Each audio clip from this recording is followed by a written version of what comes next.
Hello भाई, जय Hind, good morning. कैसे हैं आप सभी? स्वागत रहेगा आप सभी का एक बार फिर से एसजीआई कंपटीशन क्लासेस पर। वेरी वेरी गुड मॉर्निंग भाई सभी लाडले प्यारे साथियों को। चलिए स्टार्ट करते हैं आज की क्लास। बताइए फर्स्ट क्वेश्चन का आंसर। एक बार बता दो कि क्या मेरी ऑडियो वीडियो प्रॉपर आ रही है क्या अब तक? सारी चीजें, कोई किसी प्रकार का टेक्निकल इशू तो नहीं हो रहा? चलो वॉइस वगैरह प्रॉपर है, आगे बढ़ते हैं। बताओ मेरे भाई, पहले क्वेश्चन का आंसर बताइए क्या होगा। बताओ इस क्वेश्चन में हमसे क्या पूछा है? सिनोनिम पूछा है, बताओ।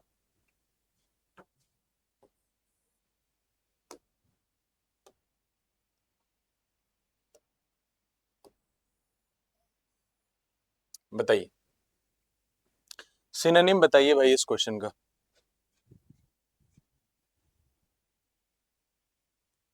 क्या कह रहा है? Despite the professor's best efforts to explain the complex theory it took me while to decipher the meaning of the text. ठीक है, डेसाइफर का मीनिंग बताना है। ठीक, डेसाइफर का मतलब होता है टू अंडरस्टैंड समथिंग, किसी चीज को समझना या किसी चीज को समझ के समझाना। To explain.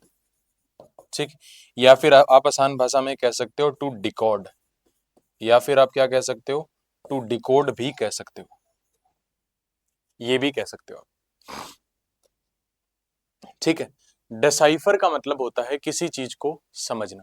ठीक, कह रहे हैं कि प्रोफेसर ने बहुत अच्छे एफर्ट्स लगाए कॉम्प्लेक्स थ्योरी को समझाया, लेकिन फिर भी क्या है, ठीक है, मुझे कुछ समय लगा कि जो टेक्स्ट का मीनिंग क्या है समझने में, डिकोड करने में, है ना, अंडरस्टैंड करने में। एक्सप्लेन नहीं होगा, अंडरस्टैंड करो उसको, एक्सप्लेन हटा दो।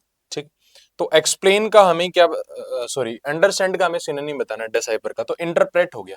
इंटरप्रेट का मतलब भी यही होता है मेरे भाई, कॉम्प्रीहेंड होता है, टू कॉम्प्रीहेंड। इसका मतलब भी क्या होता है? टू कॉम्प्रीहेंड होता है, समझना, समझना। प्रिडिक्ट का मतलब होता है टू फोरसी। प्रिडिक्ट का मतलब क्या होता है? To foresee.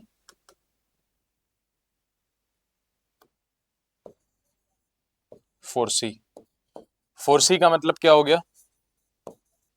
भविष्य वाणी करना।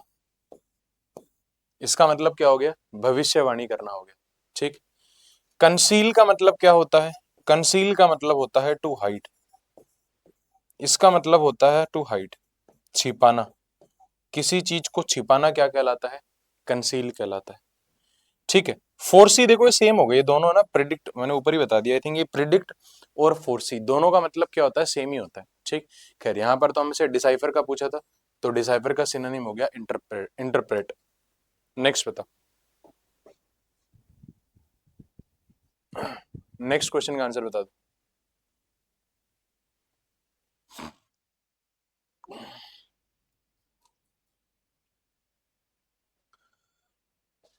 अंडरलाइन सेगमेंट का बताना है। The doctor knew that Ravindra would recover from dinghy soon and do the kind of work he was doing before। Underlined word का हमें मीनिंग बताना है, बताइए। कह रहा है डॉक्टर को पता था कि जो रविंदर है वो रिकवर कर जाएगा और फिर जल्दी वो काम करने लगेगा जो वो पहले कर रहा था। ठीक, बताओ। देखो ये डॉक्टर न्यू, ये बात है पास्ट की। ठीक, तो वो काम तो इससे भी पहले कर रहा था, तो यानी हमें पास्ट और पास्ट का रेफरेंस चाहिए, है ना। पास्ट कॉन्टिन्यूअस नहीं, तो ये गलत है। वुड टू गलत, वुड डू गलत है, हैड बीन डन गलत है ना। क्यों? क्योंकि यहाँ पर जो सब्जेक्ट है, सब्जेक्ट क्या है? वो रविंदर है, और काम खुद कौन कर रहा है? रविंदर ही कर रहा है। तो यहाँ पर ये बी प्लस वीथड लगा के आप पैसिव पैसिव स्ट्रक्चर नहीं बनाएंगे।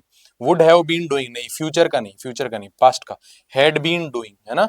तो पास्ट और पास्ट का यहाँ पर हमें रेफरेंस देना है ना। तो डॉक्टर को पता था कि वो रिकवर करेगा, और वो काम जो पहले कर रहा था, है ना, पास्ट और पास्ट में जो काम कर रहा था वो फिर से काम करने लगेगा। तो उसका यहां पर करेक्ट आंसर क्या आएगा? ऑप्शन नंबर फोर्थ इसका क्या चला गया? करेक्ट आंसर चला गया। आइए भाई, थर्ड क्वेश्चन का आंसर कर दो, क्या होगा?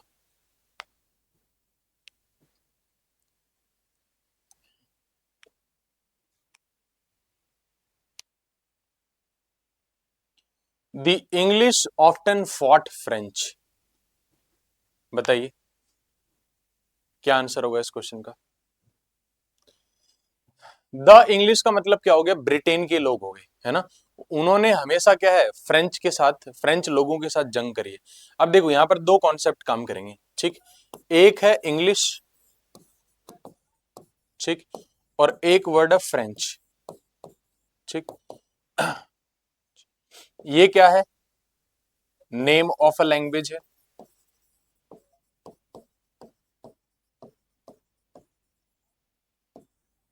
ठीक।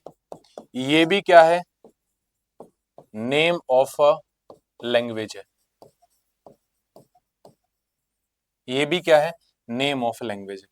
दोनों दोनों ही क्या है, भाषाओं के नाम है। इंग्लिश भी लैंग्वेज का नाम है, फ्रेंच भी लैंग्वेज का नाम है।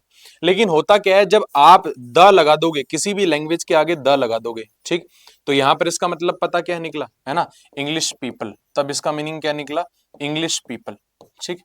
तो अब देखो यहां पर क्या है, द इंग्लिश का मतलब क्या है, इंग्लिश पीपल, जो ब्रिटेन के लोग हैं, उन्होंने हमेशा लड़ाई करी किससे, भाषा से। क्योंकि अगर आप फ्रेंच, अगर अकेला फ्रेंच लिखोगे तो उसका मतलब क्या है, ये नेम ऑफ लैंग्वेज का रेफरेंस देगा, तो भाषा से थोड़ी करिए। तो वो ये कह रहा है कि जो ब्रिटेन के लोग हैं उन्होंने हमेशा लड़ाई करी है किससे, फ्रांस के लोगों से, ठीक। तो यहाँ पर आपके वो पीपल का मीनिंग किससे आएगा, जब आप लैंग्वेज के आगे क्या है, द लगाओगे, है ना, द फ्रेंच करोगे, द फ्रेंच, ठीक। तो ये इसका करेक्ट आंसर हो गया। यहाँ पर आप क्या कर दो, ऑप्शन नंबर फर्स्ट में आप क्या कर दो, द फ्रेंच कर दो, द फ्रेंच, ये इसका आंसर होगा। नेक्स्ट पे आ जाओ।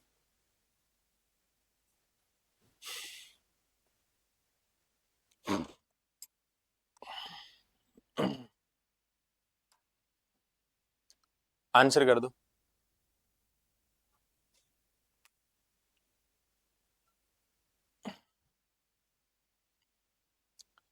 Why is the rotten apple being eaten by you? कह रहा है कि आपके द्वारा ये सड़ा हुआ एप्पल क्यों खाया जा रहा है, ये बताना। बताइए क्या होगा। देखो इतना तो आपको समझ में आ रहा होगा कि इज बीइंग इटन लिखा है, तो यानी ये कौन सा टेंस है, ये प्रेजेंट कॉन्टिन्यूअस टेंस है, ठीक।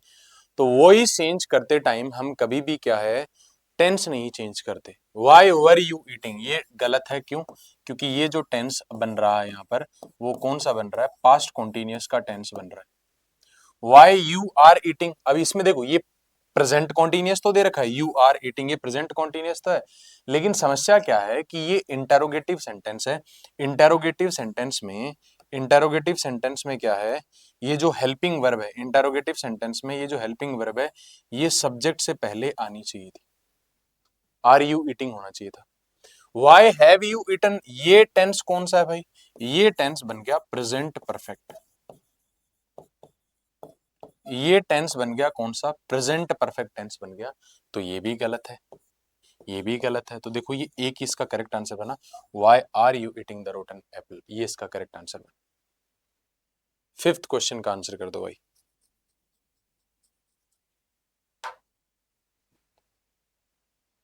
बताइए।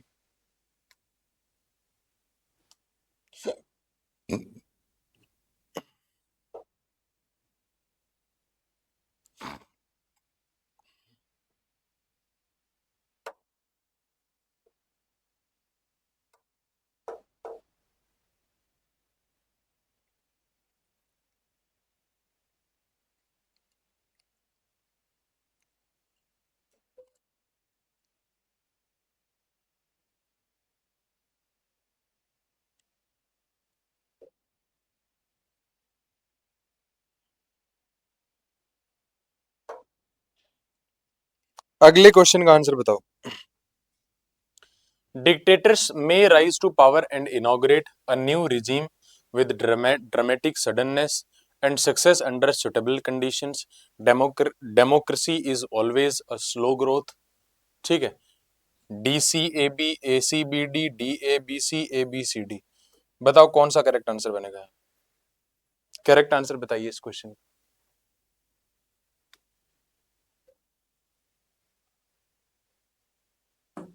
बताओ। देखो यहां पर क्या बनेगा, कह रहा है कि democracy is always a slow growth, है ना। डेमोक्रेसी के अंदर हमेशा क्या होती है, स्लो ग्रोथ होती है। ठीक है, क्यों? क्योंकि कोई ना कोई किसी न किसी को जो आपत्ति होती है किसी ग्रोथ के अंदर, किसी प्रोजेक्ट के अंदर, तो वो क्योंकि डेमोक्रेसी के अंदर सबको जो है विरोध करने का अधिकार होता है, शांतिपूर्ण तरीके से आप विरोध कर सकते हो। तो वो विरोध लोग जैसे ही विरोध करने लग जाते हैं तो डेवलपमेंट का प्रोजेक्ट रुक जाता है। तो डेमोक्रेसी के अंदर ऐसा नहीं है कि बस आज नियम निकाल दिया, आज कोई प्रोजेक्ट बोल दिया कि 6 महीने डेडलाइन दी तो 6 महीने बन के तैयार हो जाएगा, नहीं, उसके बीच में बहुत सारे विरोध होने लग जाते हैं लोगों की, तो प्रोजेक्ट रुकता रुकता चलता है। और इसलिए इसी वजह से क्या है, डेमोक्रेसी में जो ग्रोथ होती है वो स्लो होती है। ठीक, लेकिन क्या कह रहे हैं, डिक्टेटर्स में ऐसा नहीं है। डिक्टेटर्स में ऐसा नहीं है। डिक्टेटरशिप में क्या, तानाशाह, इसका मतलब क्या है, तानाशाह। तानाशाही में क्या है, तुरंत हाथों हाथ क्या है, पाव कोई सत्ता में आएगा, है ना, और जैसे ही वो सत्ता में आएगा और एक एक क्या नई रिजीम, है ना, नया प्रोजेक्ट वगैरह चालू करेगा। ठीक है, और उसकी सक्सेस, है ना, ऐसे सिचुएशन में इंश्योर हो जाती है। तो DABC बन रहा है, DA, ठीक है, डी DA, ठीक है, BC, DABC बन रहा है। थर्ड क्वेश्चन इसका, थर्ड ऑप्शन इसका क्या हो गया, करेक्ट आंसर हो गया। नेक्स्ट में आ जाओ, अगले क्वेश्चन का आंसर कर दो।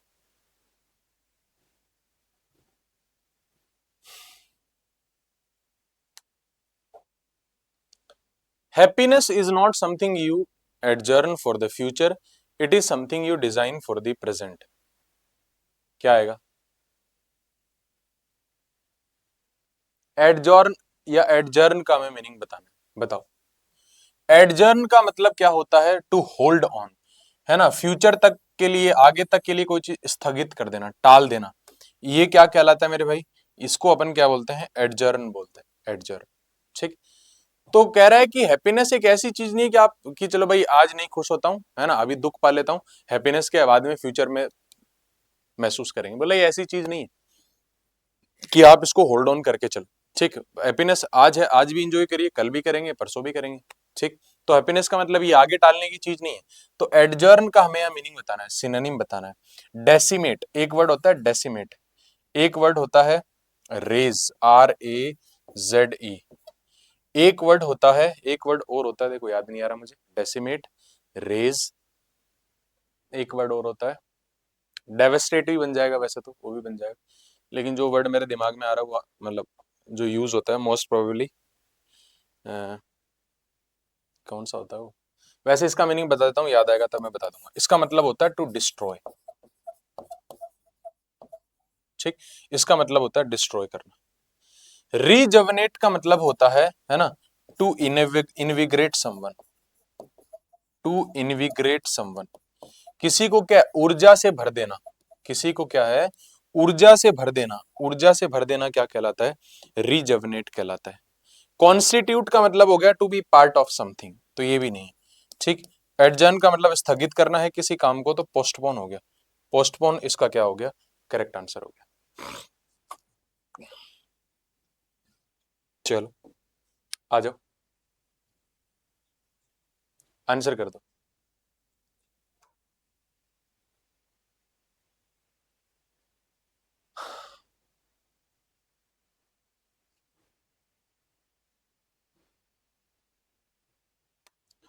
The fields are full of crops existing in large quantities. कह रहा है ये जो खेत हैं ये पूरी तरीके से क्या है, क्रॉप्स, फसलों से भरे हुए हैं। ठीक है, और वो क्रॉप्स कैसी हैं, लार्ज क्वांटिटी के अंदर एग्जिस्ट करती हैं। बताइए, अंडरलाइंड वर्ड को अपन को रिप्लेस करके बताना है। ठीक, एग्जिस्ट इन लार्ज क्वांटिटी को क्या बोलेंगे, that are sufficient, that are limited, that are customize, है ना, दैट आर अबंडेंट। बताओ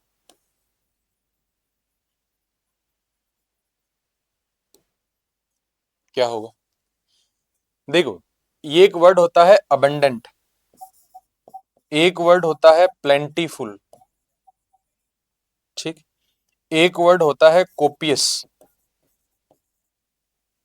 ठीक, इन तीनों का ही मतलब क्या होता है, to be in large quantity, कोई भी चीज क्या है, भारी मात्रा में होना, to be in large quantity. तो अबंडेंट वर्ड देख के ही मेरे को तो पता चल गया, है ना, कि यहां पर इसका जो करेक्ट आंसर जाएगा वो क्या जाएगा, ऑप्शन नंबर 4 जाएगा। सफिशिएंट का मतलब तो क्या होता है, जितनी नीड है उतना है, टू बी अनफ, इसका मतलब क्या है, जितना चाहिए होता है, अनफ है, एडवोकेट है, एडक्वेट है। है ना। जितना अपन को चाहिए, अगर कोई चीज उतनी ही मात्रा में है, ना उससे कम है ना उससे ज्यादा है। लेकिन देखो यहाँ तो बात हो रही है लार्ज क्वांटिटी, यानी जरूरत से ज्यादा की बात हो रही है। यहाँ पर जरूरत से ज्यादा की बात हो रही है, जरूरत से ज्यादा की बात हो रही है, तो यहाँ पर वो मीनिंग तो ऑप्शन नंबर 4 ही आ पाएगा, ये नहीं। लिमिटेड इसका उल्टा उल्टा हो गया, एंटोनिम हो गया। कस्टमाइज्ड एक वर्ड है, इसका मतलब क्या होता है, to be made according to need, है ना। जरूरत के अनुसार कोई चीज करना, to be made according to the need, to be made according to the need of something, किसी जरूरत के अनुसार होना। जैसे आपने देखा होगा, ठीक है, जैसे आपने देखा होगा कि भाई ये कस्टमाइज्ड कार है, आपने सुना होगा ऐसा 100% कि कस्टमाइज्ड कार्स आती हैं, कस्टमाइज्ड जो है चीजें होती है, तो मतलब किसी भाई किसी को नीड है कि भाई मेरे कि मेरी गाड़ी गाड़ी के ऊपर ये होना चाहिए, साइड में ये लगा होना चाहिए, है ना। थोड़ा गियर बॉक्स बड़ा होना चाहिए, सुंदर होना चाहिए, है ना। और यहाँ पर जो है सोने की प्लेट्स लगी होनी चाहिए उस पे, स्टीयरिंग व्हील पे, पैसे वाले लोग कराते हैं। तो यानी जिसकी जो नीड है उसके अनुसार कोई चीज रेडी करके देना, उसको अपन क्या बोलते हैं, कस्टमाइज बोलते हैं, कस्टमाइज्ड बोलते हैं ना कि कार कस्टमाइज्ड करी गई। नेक्स्ट आ जाओ। 8वें में अपन को बताना है कि कौन सा वर्ड गलत स्पेल किया गया है, ये बताना।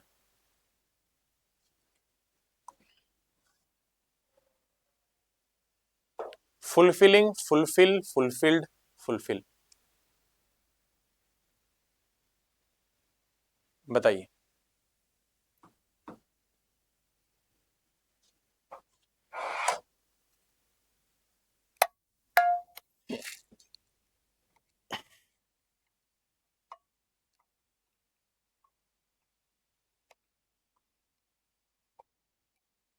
क्या आंसर बनेगा, कौन सी स्पेलिंग गलत है यहाँ पर, वो इनकरेक्टली पूछा है ना, करेक्टली नहीं पूछा है। फुलफिलिंग की स्पेलिंग देखो, आप यहीं से समझ सकते हो कि फुलफिल में क्या है, ये जो पहला वाला एल है ये सिंगुलर आता है, सिंगुलर आता है, ठीक। तो यानी ये तीनों सही, ये तीनों सही, ये पहले वाला एल डबल नहीं आता, बाद वाला हो सकता है। तो इस वजह से यहाँ पर जो गलत स्पेल्ड वर्ड है वो क्या है, ऑप्शन नंबर 4 थी। नेक्स्ट बताओ, सिनोनिम बताना है।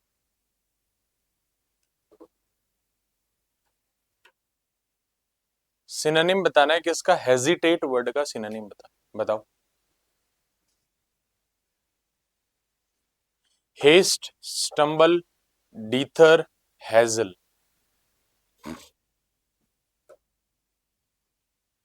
क्या आंसर बनेगा इस क्वेश्चन का।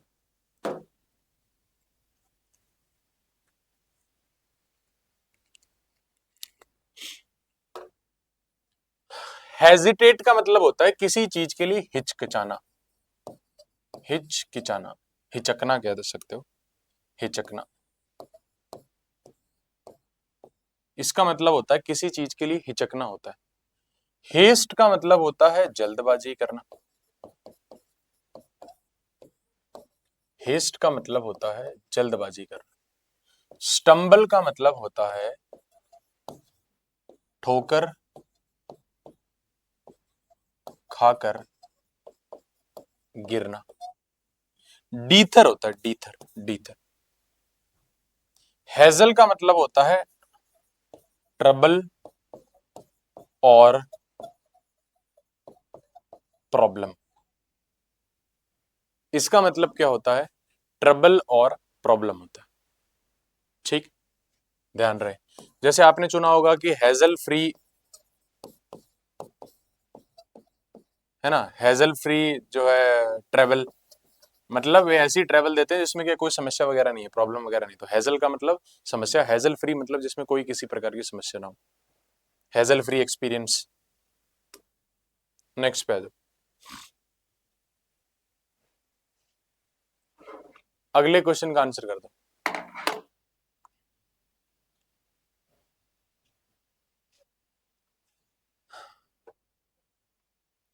As it is a rainy season, it is raining cats and mice, बताओ क्या आंसर बनेगा इसका। कह रहा है क्योंकि बारिश का मौसम है इसलिए, तो क्या है, बारिश बहुत तेजी से हो रही है, तो यहाँ पर एक इडियमेटिक फ्रेज होता है ये, it is raining cats and dog. To be raining cats and dog का मतलब होता है, इसका मतलब होता है टू रेन हैविली।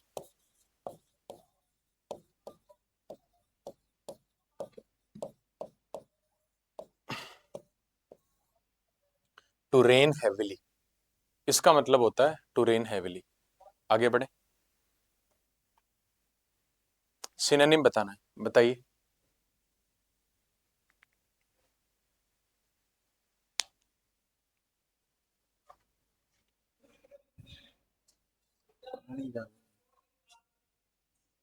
सही तो है कि?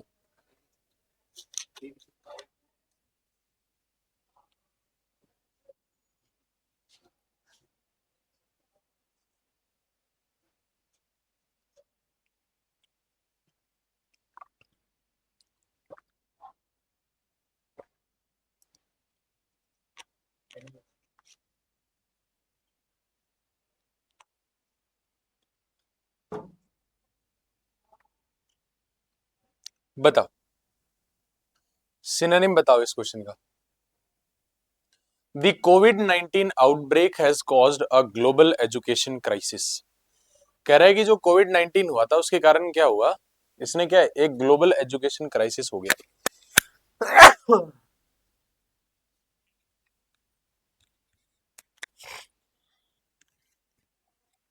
क्राइसिस वर्ड का मतलब होता है संकट, ठीक है। क्राइसिस का मतलब होता है संकट, तो संकट का हमें क्या बताना है, सिनोनिम बताना है। बताओ। लेगेसी का मतलब होता है पैतृक संपत्ति, जो भी अपने फादर वगैरह अपने लिए जो संपत्ति छोड़ के जाते हैं, पैतृक संपत्ति। पैतृक संपत्ति को अपन क्या बोलते हैं, लेगेसी होती है। कैटेस्ट्रॉफी ये इसका करेक्ट आंसर है, कैटेस्ट्रॉफी हो गया, कैलेमिटी हो गया, है ना, इन सब का मतलब यही है, संकट हो गया, आपदा हो गया,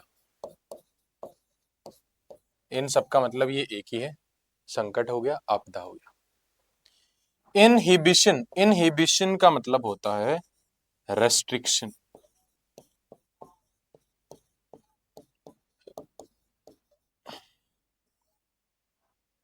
इनहिबिशन का मतलब होता है रेस्ट्रिक्शन। होर्ड का मतलब होता है टू कलेक्ट।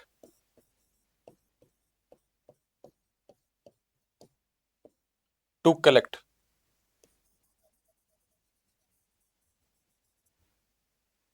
होर्ड का मतलब होता है टू कलेक्ट, इकट्ठा कर लेना एक जगह पर। तो कैटेस्ट्रॉफी का इसका करेक्ट आंसर हो गया। नेक्स्ट पे आ जाओ।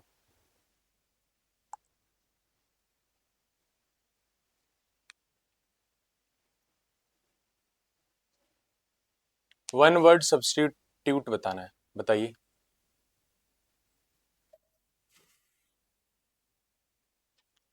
A royal ceremony in which a crown is placed on the head of a new king or a queen।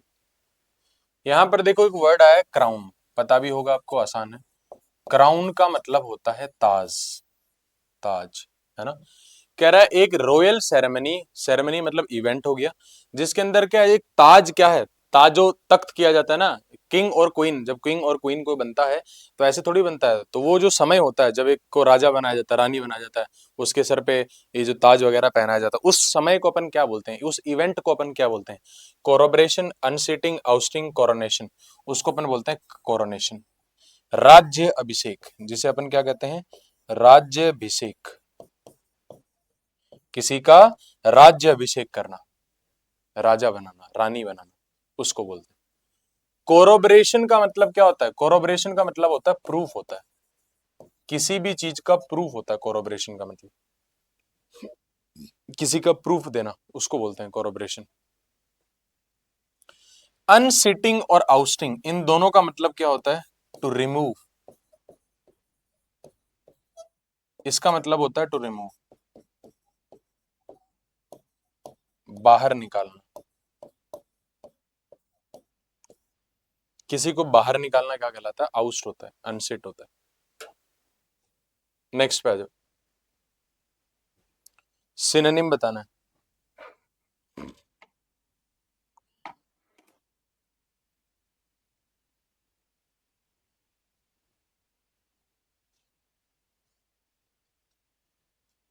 Unique word का सिनोनिम बताना है।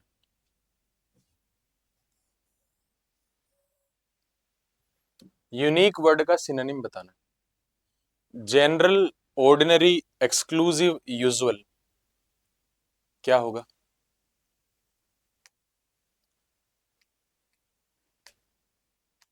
क्या होगा बताओ? यूनिक, यूनिक का मतलब क्या हो गया? जो दूसरों से क्या है, हटके हो, अनयूजुअल हो। इसका मतलब क्या हो? जो अनयूजुअल हो, ऐसा कोई भी ऐसी चीज जो यूनिक है, मतलब वो दूसरों से उसकी सिमिलरिटी नहीं होगी, दूसरों से क्या है, वो हटके ही होगा। तो उसको क्या, जनरल तो जनरल हो गया, ऑर्डिनरी हो गया, सामान्य हो गया, यूजुअल हो गया। ये तीनों के तीनों वर्ड्स इसके क्या हो गए? ये इसके हो गए एंटोनिम्स हो गए मेरे भाई। क्या हो गए? एंटोनिम्स। एक्सक्लूसिव हो गया, एक्सक्लूसिव मतलब एक्स्ट्रा ऑर्डिनरी। इसका मतलब क्या हो गया? Extra ordinary. एक्स्ट्रा ऑर्डिनरी इसको बोलते हैं एक्सक्लूसिव।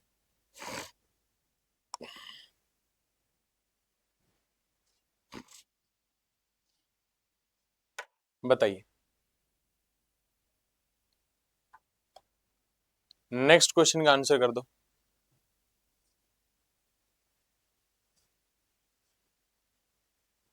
ईडीएम से रिप्लेस करना है अंडरलाइन सेगमेंट को। The proud people forget the fact that the world is tangible. जो घमंडी लोग है वो ये चीज भूल गए कि दुनिया कैसी है, टेंजिबल है। तो घमंडी का जो मीनिंग है, इसका मतलब क्या हो गया? घमंडी लोग का मीनिंग देना है ना? घमंडी लोग का मीनिंग हमें बताना है ना? ये इंग्लिश में लिख देता हूं, है ना? प्राउड पीपल का मतलब क्या हो गया? प्राउड पीपल का मतलब हो गया एरोगेंट पीपल। इसका मतलब हो गया एरोगेंट पीपल। प्राउड पीपल का मतलब हो गया एरोगेंट पीपल। हॉब्सन्स चॉइस का मतलब होता है having no choice at all.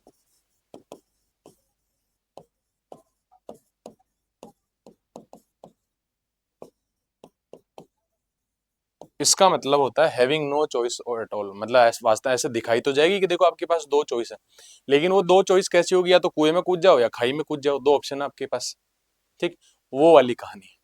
ठीक, तो कुल मिला के कोई ऑप्शन थे ही नहीं, दोनों ऑप्शन खराब थे। तो दोनों ऑप्शन खराब होना, पसंद नहीं होने का मतलब क्या हुआ? ऑप्शन थे ही नहीं, ना होने के बराबर है, इसका मतलब ये होता है। Head and shoulder, high and mighty, इसका बन जाएगा। हार्ड नोजेड एटीट्यूड का मतलब डेटरमिंड हो गया, तो ये तो अलग है। हाई एंड माइटी, ये इसका क्या चला जाएगा? करेक्ट आंसर हो जाएगा प्राउड पीपल का, हाई एंड माइटी, घमंडी, ये इसका करेक्ट आंसर। नेक्स्ट पे आ जाओ। Istanbul is a beautiful city, ये नीचे आएगा ना, ये इतना पार्ट ही नीचे आएगा। बताइए क्या कह रहे हैं? Select the option that expresses the following sentence in positive degree of comparison. ठीक है, Istanbul is a beautiful city, इसको हमें क्या बताना है? पॉजिटिव डिग्री ऑफ कंपैरिजन में बताना है, पॉजिटिव डिग्री में चेंज करके बताना है। वैसे ये पॉजिटिव डिग्री में तो दिया है, लेकिन साथ ही साथ कंपैरिजन भी होना चाहिए। इसका कहने का मतलब है कि आप कंपेयर भी करो, लेकिन कंपेयर में आप जो है पॉजिटिव डिग्री यूज करो। वैसे तो कंपैरिजन में कंपैरेटिव डिग्री होती है, लेकिन ये कह रहा है कि कंपैरिजन भी करो और डिग्री भी पॉजिटिव रखो। देखो दोनों कंडीशन समझना है इसकी, क्या कह रहा है बताओ।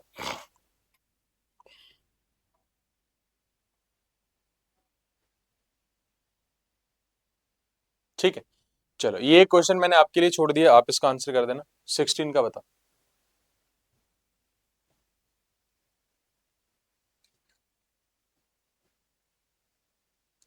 The colour procession was the last item to be performed in the pageantry.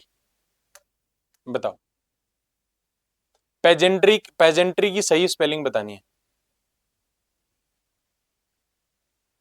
देखो ये जो पीजेंट्री है ना, ये तो किसानी से रिलेटेड हो गया, किसानी, उसकी बात नहीं हो रही यहां पर, किसानी की बात नहीं हो रही।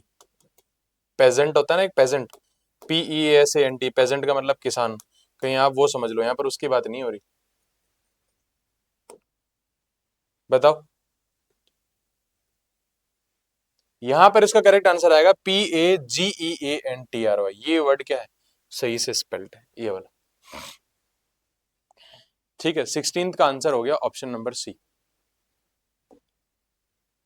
17 का आंसर बता दो भाई।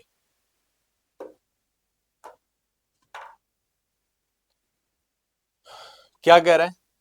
Agenda for sustainable development as the world faces cascading and interlinked global crisis and conflicts, the aspirations set out in the 2030 are in jeopardy. बताओ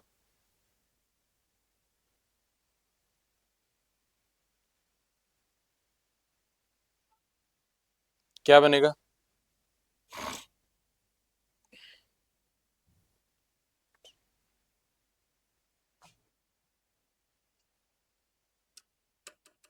ठीक, देखो क्या कह रहा है, देखो ये बन रहा है बी से शुरुआत हो रही है। शुरुआत किससे हो रही है, बी से सही शुरुआत बन रही है, कैसे।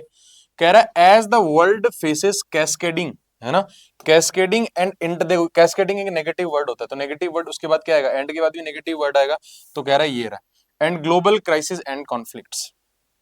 कैस्केडिंग का मतलब हो गया एक के बाद एक लगातार इन इफेक्ट में होना, एक जगह युद्ध हो रहा है उसके इफेक्ट में दूसरी जगह हो रहा है, उसकी जगह तीसरी जगह हो रहा है। तो कह रहा है दुनिया भर में जो इतनी सारी कॉन्फ्लिक्ट चल रही है, इतना सारा संकट का समय आ रखा है, इस वजह से, तो बी के बाद सी, इस वजह से क्या हो रहा है, the aspiration set out in 2030, aspiration का मतलब महत्वाकांक्षाएं, जो गोल्स हैं, जो टारगेट्स हैं, जो हमने इस दुनिया में सेट कर रहे थे कि भाई 2030 तक जो है ग्लोबल ट्रेड इतने ट्रिलियन का हो जाएगा, लोगों की इतना इनकम बढ़ जाएगी, ये ऐसा कुछ हो ही नहीं रहा, ये खतरे में आ गई है। क्यों, क्योंकि दो हर जगह क्या युद्ध चल रही है, हर किसी दूसरे देश के साथ युद्ध चल रहा है, कोई कॉन्फ्लिक्ट में है।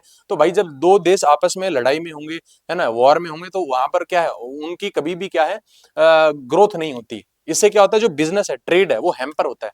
अच्छा दो लोग हैं, तो दो लोग हैं तो भाई उन दोनों के साथ में कुछ लोग दोनों के फेवर में होंगे, कुछ कंट्रीज दोनों के अगेंस्ट में होंगी, ठीक है, तो उनमें भी क्या होती है, आपस में ऐसे लड़ाई होने लग जाती है, तो पूरा वर्ल्ड इंटरकनेक्टेड है। तो कह रहा है दुनिया भर में इसी वजह से क्या है, लड़ाई झगड़े हो रहे हैं, जिसकी वजह से क्या, जो एस्पिरेशन हमने लिए थे कि 2030 तक हम ये चीजें करेंगे, वो क्या खतरे में है। जेपर्डी, जेपर्डी का मतलब होता है डेंजर, जेपर्डी का मतलब क्या होता है, डेंजर। तो ठीक ये बन रहा है बी सी, फिर डी, फिर the aspiration set out in 2030, है ना, ना ना ना, फिर आर इन जेपर्डी, नहीं फिर ये बैठेगा नहीं, ए लास्ट में जाएगा नहीं, नहीं नहीं, तो बी सी डी। फिर एक काम करो, ठीक है, the aspiration set out in 2030 agenda, 2030 का एजेंडा, ये बैठ रहा है, ये बैठ रहा है, ये बैठ रहा है, बिल्कुल ठीक। ठीक, कह रहा है the aspiration set out in 2030 agenda, है ना, सस्टेनेबल डेवलपमेंट के लिए जो 2030 तक का एजेंडा था, वो खतरे में है, तो डी ए ई, ये इसका करेक्ट आंसर बन रहा है, D A E, B C D A E, यहां पर इसका क्या बन गया, करेक्ट आंसर बन गया। बताओ,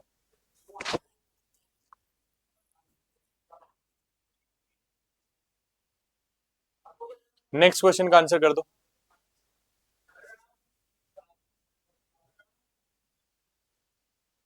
बताओ,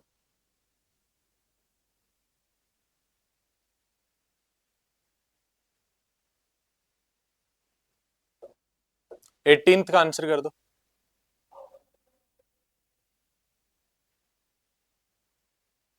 क्या कह रहा है बताओ। Select the most appropriate antonym of the given word, दिए गए वर्ड का हमें क्या बताना है, एंटोनिम बताना है, और वर्ड क्या दिया है, प्रॉफिट दिया है, बताओ।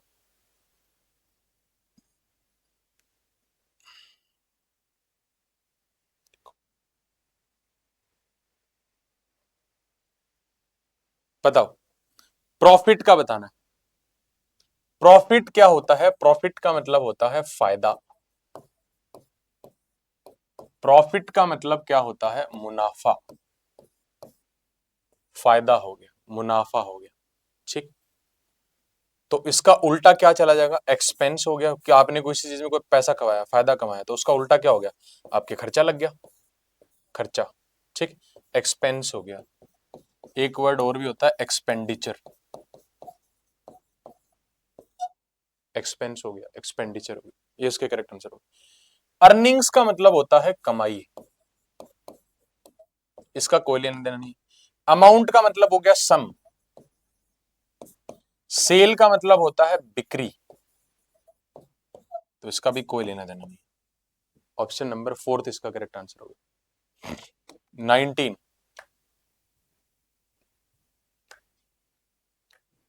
The meeting was called off,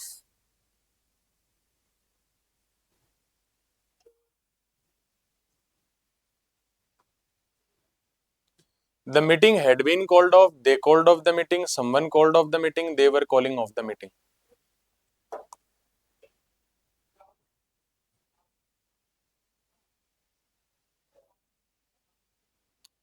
the meeting was called off. Called off का मतलब क्या होता है? कैंसल्ड। कॉल्ड ऑफ का मतलब होता है कैंसल्ड, कि मीटिंग रद्द कर दी गई। ठीक, तो क्या बनेगा? Was called off. ठीक है, ये वॉज कॉल्ड ऑफ क्या है, किस में चेंज होगा? वॉज कॉल्ड ऑफ किस में चेंज होगा? ये V2 में चेंज होगा, वर्ब की सेकंड फॉर्म में चेंज होगा। Had been called off, past perfect नहीं।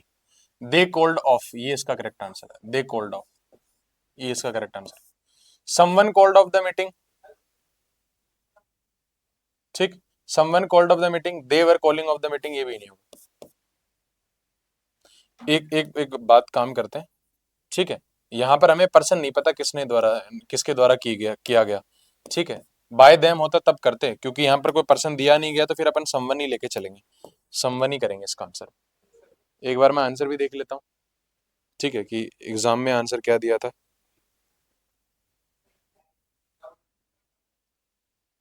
क्योंकि जब कोई पर्सन नहीं दिया रहता ना तो अपन उस टाइम पे जो है, हाँ, इनडेफिनेट पर्सन का यूज करते हैं। सही है, इसका यहाँ पर करेक्ट आंसर क्या बन रहा है? करेक्ट आंसर यहाँ पर ये someone called off the meeting ही बन रहा है। 20वें क्वेश्चन का आंसर बताइए भाई,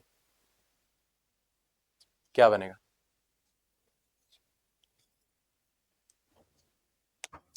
आई हैव थिंक टुमारो, ये तो गलत है भाई, हैव के बाद थर्ड फॉर्म आती है, आई हैव थॉट आना चाहिए था, ये नहीं है, आई थिंक बनेगा।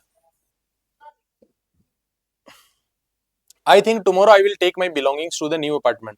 तो जब हम किसी फ्यूचर के किसी चीज को लेके प्रिडिक्शन करते हैं ना, तो उसके लिए प्रेजेंट में लिखते हैं आई थिंक। अभी के लिए बोल रहा हूँ ना, यार मैं सोच रहा हूँ कि, ठीक है, कि कल मैं जो अपना सारा सामान वगैरह न्यू अपार्टमेंट में शिफ्ट कर दूंगा, तो ये ऐसे ही बोलते हैं, प्रेजेंट में ही बोलते हैं इसको। ठीक, सोच तो अभी रहा है ना वो, तो ये प्रेजेंट की बात है, फ्यूचर की कर रहे हो, पास्ट की क्यों कर रहे हो? ये तो वैसे ही गलत है, सारे गलत हैं ये। बताओ।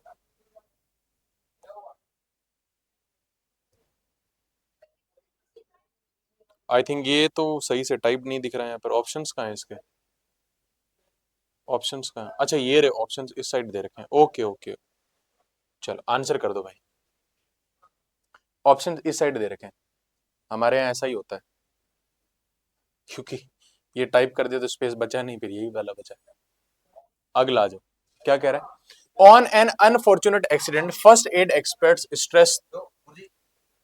ठीक, क्या कह रहे हैं? है ना, किसी भी दुखद घटना में, किसी भी दुखद घटना में जो फर्स्ट एड एक्सपर्ट्स हैं, वो स्ट्रेस का मतलब यहाँ जोर डालना है, चिंता करना नहीं है। तो कह रहे हैं जो फर्स्ट एड एक्सपर्ट्स हैं, है ना, वो इस बात पर जोर देते हैं कि दैट नोविंग, है ना, नोविंग यहाँ पर करेक्ट आंसर बनेगा। Knowing what to do for an, है ना, कि आपको पता होना चाहिए फर्स्ट एड में, ये नहीं कि आप डॉक्टर की तरह पूरा डिटेल में सब कुछ करो, नहीं, बस आपको इन जनरल पता होना चाहिए। ठीक है, कि क्या करना है, कहना है कि जो इंजर्ड है ना, इंजर्ड, यहाँ पर करेक्ट आंसर क्या बनेगा? इंजर्ड, चोटिल, चोटिल, है ना, आपको पता होना चाहिए कि इंजर्ड विक्टिम है, जो पीड़ित है, until a doctor or other trained person gets to the accident scene can, है ना, कह रहा है कि जब तक कोई डॉक्टर वगैरह कोई ट्रेन्ड पर्सन आए तब तक आपको बेसिक जानकारी होना चाहिए। ठीक है, कि कोई विक्टिम है एक्सीडेंट में, तो उसके साथ आपको क्या है, पहले फर्स्ट एड चीजें क्या करनी है, ताकि उसकी क्या है, सांसें तो एटलीस्ट चलती रहे, उतना तो आप बचा ही पाओ, है ना। Gets to the accident scene can save, जब तक डॉक्टर वगैरह या ट्रेन्ड पर्सन आए, है ना, उसकी जान बचाए, तब तक आपको क्या है, ठीक है, specially in case of stoppage of breathing, severe bleeding, block, है ना, तो ऐसा कुछ हो जाए कि सांस नहीं आ रही है, बहुत ज्यादा ब्लीडिंग हो जाए, किसी को शोक लग जाए, तो आप उसका बेसिक चीजें बॉडी की, हार्ट ब्रीथ मेंटेन करना, ब्लीडिंग रोक पाओ, तो उसके सांसें आती रहे, तो बेसिक बेसिक जानकारी होनी चाहिए जब तक वो डॉक्टर वगैरह ना आ जाए, ताकि आप उसकी जान बचा पाए। पीपल विद स्पेशल प्रॉब्लम, जिनकी स्पेशल प्रॉब्लम होती है, जैसे डायबिटीज है, एपिलेप्सी है और एलर्जी है। आर, आर क्या है? आर अर्ज्ड, अर्ज्ड का मतलब यहाँ क्या होता है? अर्ज का मतलब होता है रिक्वेस्टेड, है ना, उनसे क्या है, रिक्वेस्ट की जाती है। तो यहाँ पर इसका करेक्ट आंसर क्या कह रहा है? Are requested to wear some sort of emblem identify, उनको क्या है, किसी प्रकार का क्या चिन्ह, पहचानने वाली क्या है, प्रॉब्लम वगैरह को, जैसे एज अ सेफ गार्ड, है ना, अपने आप को बचाने के लिए क्या है, रखनी चाहिए, है ना, of medication that might be injurious और इवन, है ना, फेटल, जानलेवा। तो यहाँ पर इसका करेक्ट आंसर क्या निकला? सी। चलो, तो ये था मेरे भाई आज का अपना कंप्लीट पेपर, मिलते हैं नेक्स्ट पेपर में, बाय बाय, जय हिंद।